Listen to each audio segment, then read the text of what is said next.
and the email address, lrushball@eibnet.com. The media is becoming a joke. Well, it's been a joke for the longest time. We had Stephanopoulos and Brian Ross yesterday, and we got Stephanopoulos back again today. And I knew this yesterday. I didn't have the backup for it.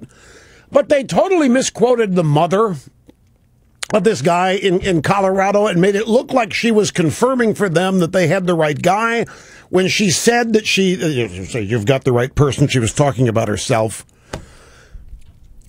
They've just become a joke. Even, Jon Stewart, I never watched Comedy Central. I probably shouldn't admit this because the younger demos are going to think, what kind of screwball is Limbaugh? I just never do. It's just Comedy Central is just not something on my channel selector radar. It just never has been. That's it. Does it work now? All right, we're in there.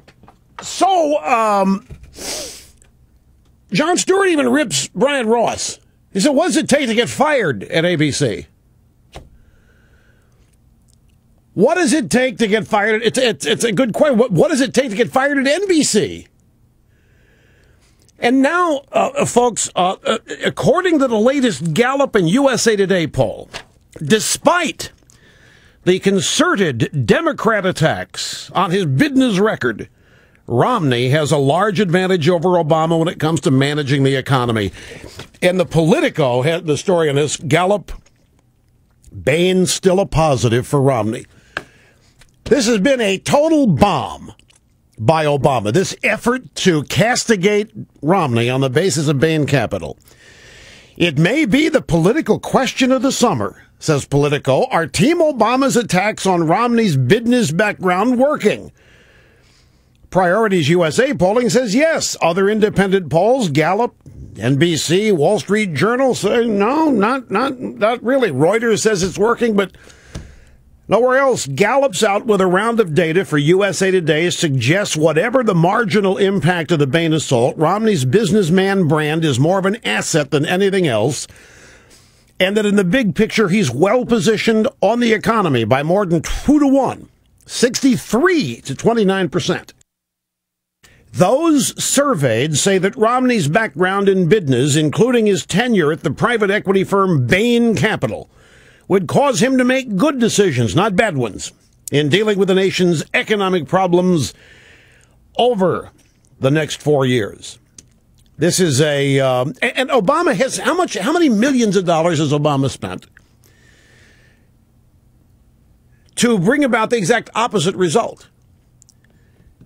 I'm going to tell you something, folks. That stuff like this, I really do. I think that there is a hidden, we've always, since Nixon first talked about it, the silent majority. I think that there is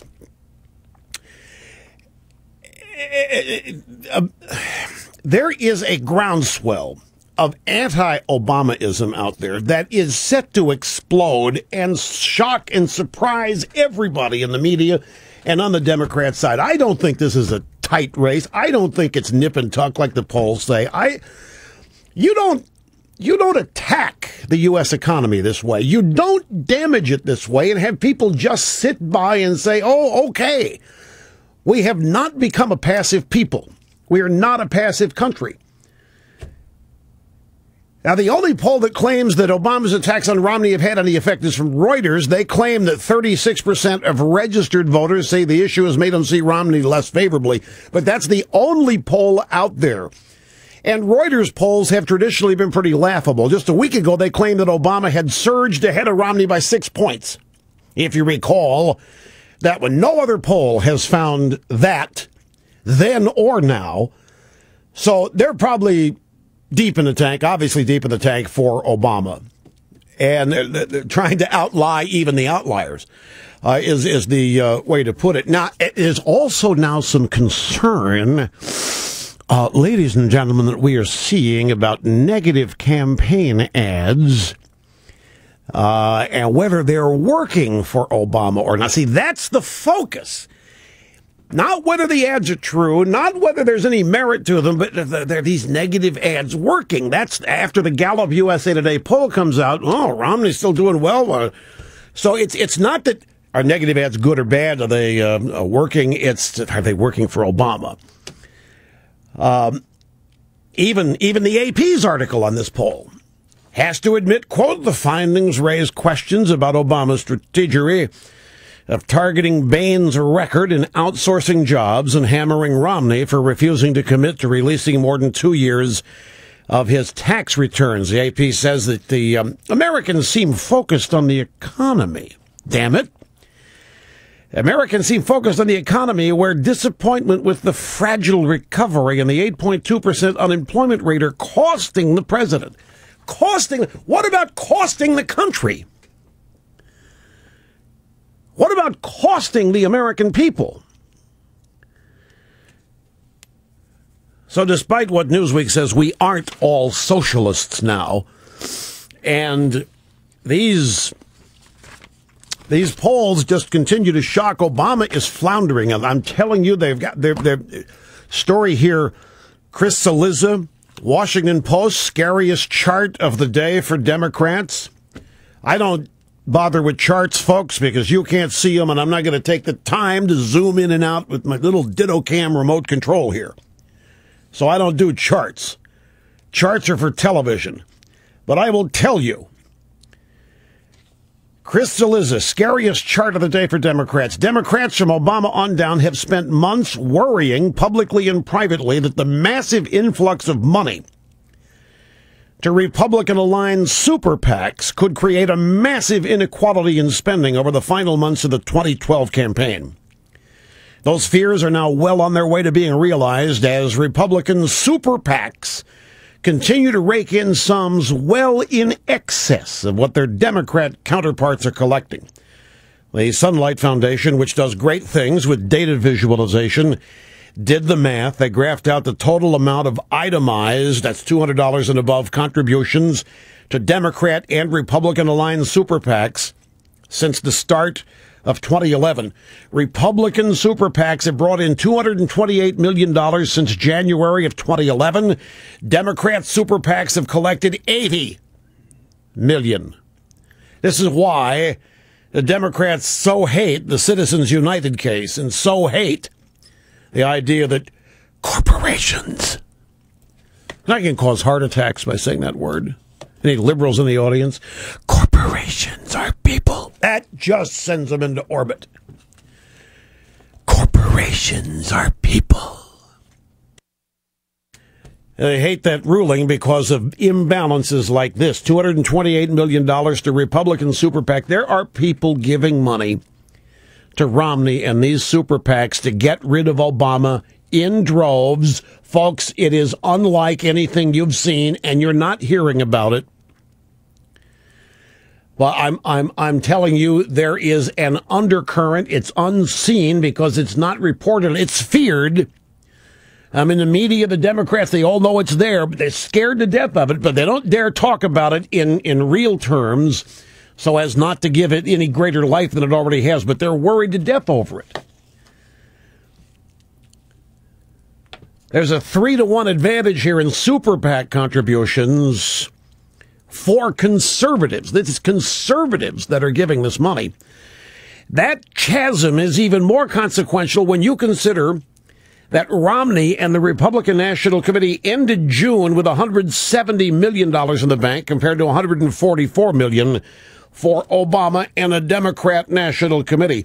So Cillizza says it's now an absolute certainty that Republicans, from Romney's campaign to the RNC to super PACs, will outspend the Democrat combined money efforts between now and November. The only question is, will it work? That's the only thing they're worried about. Will it work?